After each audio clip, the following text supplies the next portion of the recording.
We made a promise at the beginning of the pandemic to have everyone's backs, as long as it took, as much as it took. That was the right thing, not just to help minimize the impact of the health crisis, but also to ensure that our economy could handle the shocks that this crisis is facing. And that's, unfortunately, what we're going to be continuing to do right now. I say unfortunately because, of course, nobody wants to be in the middle of an Omicron wave right now, but we are. So we are announcing today that we're temporarily expanding eligibility for key programs. For the Canada Worker Lockdown Benefit and the Local Lockdown Program, you'll be able to apply if you're subject to capacity limiting restrictions. The Deputy Prime Minister will have the details, but here's the bottom line. We need to, all of us, do what it takes so Canadians are protected and to have what you need to weather the storm. We're going to be there for the hard-hit regions, for specific sectors like art and culture, hospitality, and tourism. We will be there to keep you and your family safe. We're going to continue to work closely with the provinces and territories, but we will be there with supports for the areas that need it. Notre priorité, c'est que les hôpitaux ne débordent pas. Avec plus de 80% des gens pleinement vaccinés, over 80% vous of avez fait la Canadians bonne are chose fully et vos vaccinated, efforts so you have done the right thing, and your efforts are helping. allez-y. Those of you who are not Et yet par rapport au vaccinated, booster, please sachez, be on a vaccinated. assez de doses de rappel And also know that we pour tous les have enough Canadiens qui sont booster shots admissibles. for all Alors, eligible allez-y Canadians. dès que c'est votre So tour. please make your On appointment sait when que it is your ces doses de turn. rappel vont We aider. know that these booster Get your shots will booster help. shots. We have enough in the country for everyone who needs it. So please go get those booster shots. They give you extra protection against Omicron and in keeping us all safe. Pediatric vaccines continue to roll out. Get our kids vaccinated as well. It's going to be really, really important that we do everything we can to get through this. We know that rapid tests are a part of the solution as well. We've delivered about 85 million rapid tests up until the month of December to provinces and territories. Just this month in December, we're delivering about 35 million rapid tests to provinces and territories, and we've got tens and tens of millions more rapid tests arriving in the coming weeks into the new year. So provinces and territories will have the supplies necessary to get them into people's hands. We need to follow public health guidelines to keep loved ones safe and to support our healthcare workers.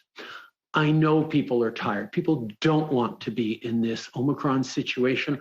I get it. None of us want to be here. We're tired of COVID. We want it to just go away. But we know it's not going to just go away unless we all do our part.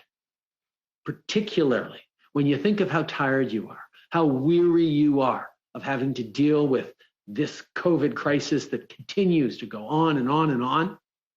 Know that there are people more tired than you. Know that our healthcare workers haven't had much of a break over the past 2 years, that they've been going flat out, keeping people safe, working in long-term care homes, working in hospitals and clinics, administering vaccines and boosters. Our frontline health workers have been extraordinary heroes. They have been there for us every step of the way, and now we need to be there for them. We need to prevent Omicron from overwhelming our healthcare systems. In order to do that, we have to keep contacts low. We have to make choices that are going to keep us and our families safe because Omicron is out there. And the way we show our support for those people who've been keeping us safe is by making sure they don't get overloaded this winter. We know this variant is spreading very quickly around the world, around the country, and indeed around our own communities and offices. My office is not immune.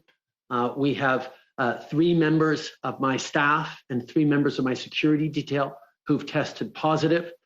They're following all public health guidance. So am I, and so must we all. But it's a reminder that the virus is all around us. It's very much a threat.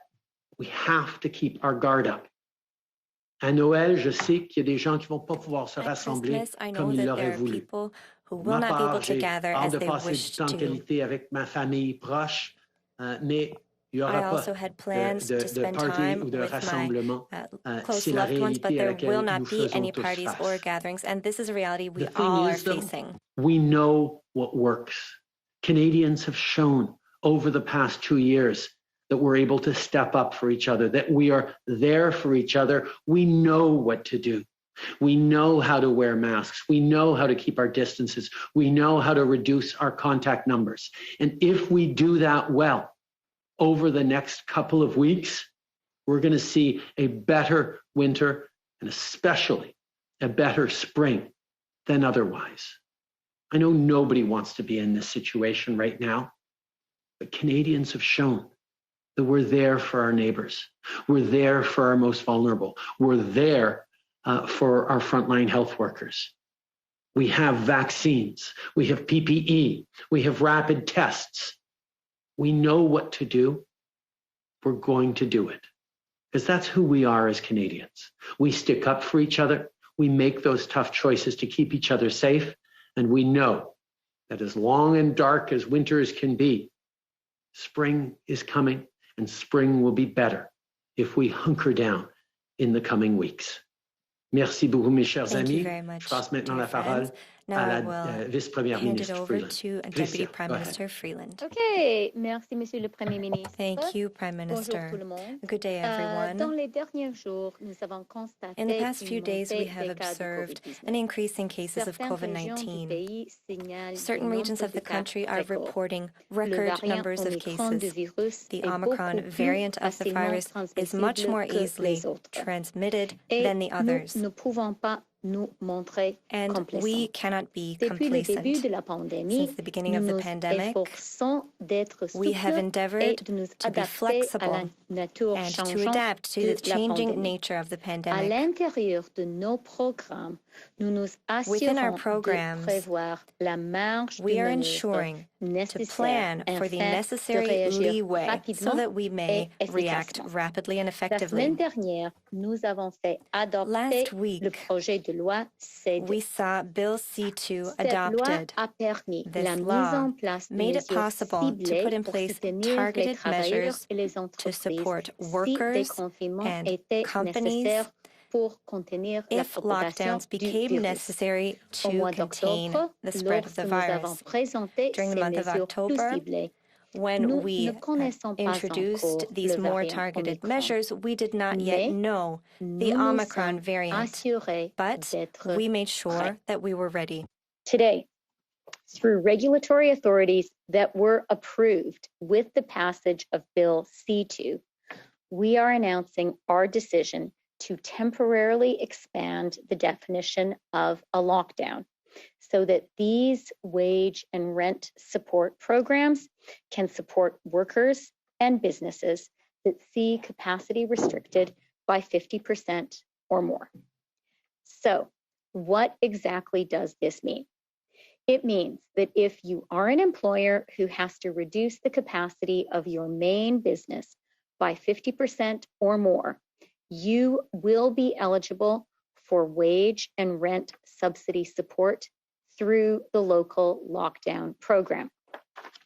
And we are lowering the revenue decline threshold from 40% to 25%.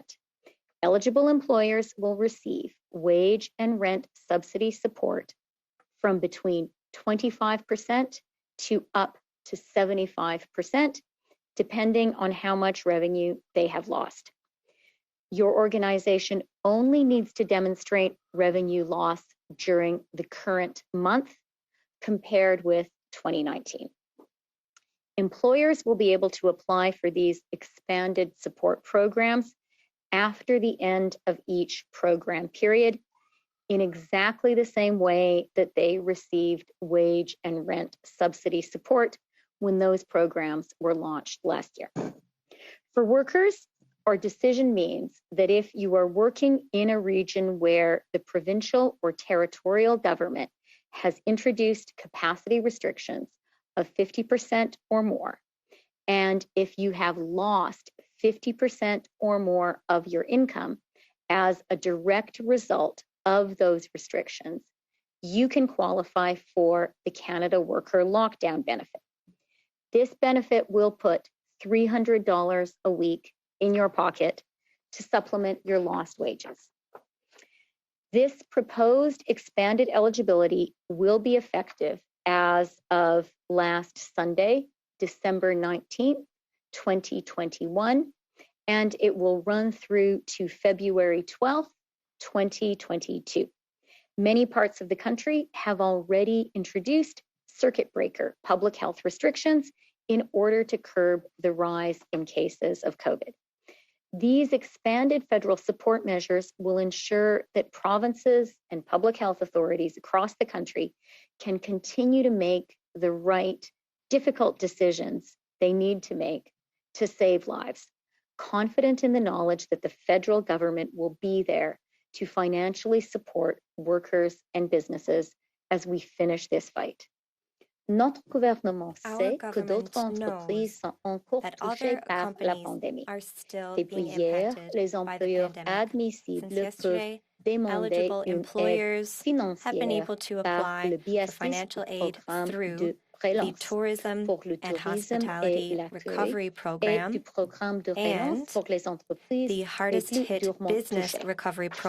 Ces programmes offrent des subventions salariales propose wage subsidies and rent assistance up to 75% and 50% respectively. In October, when we announced these programs, we estimated they would cost $7.4 billion. Last week, in the Economic and Fiscal Update, we set aside an amount of $4.5 billion in planning for the impact of the Omicron variant. The cost of expanding the support measures is estimated to be $4 billion and will be completely covered by the amount that we planned for in the update. And finally, let me add that public companies receiving the wage subsidy through these support programs that increase their top executive compensation in 2022 compared to 2019 will have this wage subsidy support clawed back. These companies will also become ineligible if they pay dividends while receiving the wage subsidy. So, as Dr. Tam reminded us last week, all pandemics do end. The emergence and the swift rise of Omicron is not something that any of us welcome.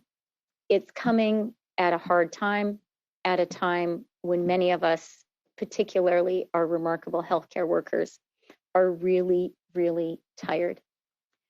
But I know that we can and we must do what it takes to beat this virus, to finish the fight against COVID. Canadians are smart. We are resilient. We support each other. And we have the tools we need, both healthcare tools and financial support measures to win this fight against COVID. With today's expanded federal support programs, Canadians can follow new provincial health restrictions, knowing that the federal government is there, as we have been from the start, to support everyone.